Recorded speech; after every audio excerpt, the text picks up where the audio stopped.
Class 9 subject Urdu, शरह सरमाया Urdu, chapter number 5, सबक number 5, आराम और सुकून। मुसन्निफ़ सैयद इम्तियाज़ अली ताज, सनफ़ ड्रामा। मुसन्निफ़ का तारुफ़। उर्दू के कामयाब ड्रामा नगारों की फहरिस्त में इम्तियाज़ अली ताज का नाम बड़ा नुमाया है। उनकी जाए वलादत लाहौर है, मगर उनके वालिद सैयद मुमताज़ अली जो एक बुलंद पाया मुसन्निफ़ और मजला तहज़ीब-उल-असवार के बानी मदीर थे। देवबंद ज़िला सहारनपुर यूपी इंडिया के रहने वाले थे।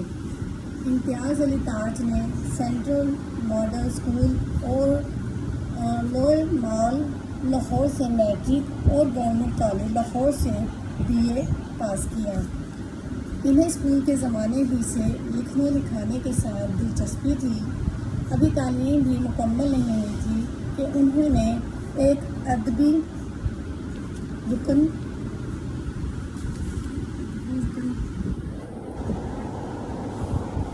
अदबी रसाला कहकशां निकालना शुरू कर दिया। मगर ड्रामा नगारी का शौक़ कॉलेज के ज़माने में पैदा हुआ, जहां वो कॉलेज के ड्रामेटिक क्लब के सरगर्म रुकन थे और इस फ़न में उन्होंने इतनी तरक्की की कि 22 साल की उम्र में ड्रामा अनारकली लिखा, जो ड्रामा नगारी की तारीख़ में संगे मील की हैसियत रखता है। इसके अलावा उन्होंने बहुत से स्टेज ड्रामे लिखे, रेडाई और स्टेज ड्रामे लिखे। उन्होंने अंग्रेज़ी और फ्रांसीसी ज़बान के ड्रामों का इस उम्दगी से उर्दू तर्जमा किया कि उनके किरदारों को अपने माहौल के मुताबिक ढाल लिया। इम्तियाज़ अली ताज मिज़ाह नगार भी थे। नगारी के ज़मन में उनका तख्लीक करदा एक ड्रामाई किरदार चचा छक्कन है। उन्होंने बच्चों के लिए बहुत ड्रामे लिखे, जिनमें शामिल किताब ड्रामा आराम और सुकून भी है। आराम और सुकून का लबाब ये है कि जिन घरों में गुलगुब्बारा होता है, गुलगुब्बारा जे रैन लाम रैन के ऊपर पेश रैन लाम गुल गैन पेल पाड़ेल फड़ा गुब्बारा होता है, उनका सुकून बर्बाद होता है। ऐसे घरों के मकीन जो दफ्तरों में मुलाजिम है, मगर उनके घरों में आराम और सुकून मुयस्सर नहीं होता, तो वो अपने घरों पर दफ्तरों को तरजीह देने लगते हैं। इस सबक का खुलासा। मुसन्निफ़ कहते हैं, मियाँ अशफाक साहब बीमार थे। बेगम साहिबा डॉक्टर को बुलाती हैं। डॉक्टर साहब ने उनका मुआयना किया और बेगम साहिबा को तसल्ली देते हुए कहा कि परेशानी की कोई बात नहीं, मियाँ साहब ज़्यादा काम की वजह से थक गए हैं, उन्हें दवा से ज़्यादा आराम की ज़रूरत है। बेगम साहिबा डॉक्टर से कहती हैं कि आप इन्हें समझाएं कि इनके लिए आराम कितना ज़रूरी है। ये हर वक्त काम में मसरूफ़ रहते हैं। मैं इन्हें आराम का कहती हूँ तो मानते ही नहीं। डॉक्टर साहब चले जाते हैं तो बेगम साहिबा अपने मियाँ को आराम के लिए कहती हैं, मगर अमलन घर का माहौल ऐसा है कि सुकून गायब है।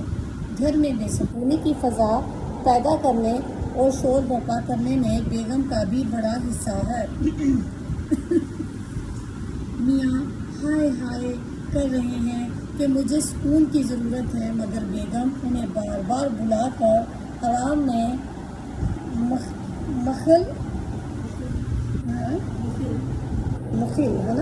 मुखिल होती हैं और परेशान करती हैं। कभी खाने का पूछती हैं और ना सिर्फ पूछती हैं बल्कि बाकायदा बहस भी करती हैं। कभी बुलंद आवाज़ से नौकर को डांटती हैं और बुरा भला कहती हैं। शोहर बेचारा कुड़ता है करता है, मगर बेगम की बेवकूफ़ी पर खुलकर एहतजाज भी कर सकता है। जब सक्का दरवाज़ा खटखटाता है तो उसे खूब डांटती है ادھر بچہ اپنا کھلونا گاڑی سے بےہنگمی آواز پیدا کرتا ہے تو بیگم چیختی ہیں کہ آرام کی ضرورت ہے۔ جب بچہ منع کرنے کے باوجود بھی گاڑی چلانا بند نہیں کرتا تو بیگم اسے مارتی ہیں۔ اس کے رونے سے مزید شور ہوتا ہے۔ میاں بے چین ہو کر کرتے ہیں۔ بیگم جھاڑو دینے والی ملازم کو برا بھلا کہتی ہیں۔ میاں پریشان ہو کر تنہائی کی گزارش کرتے ہیں۔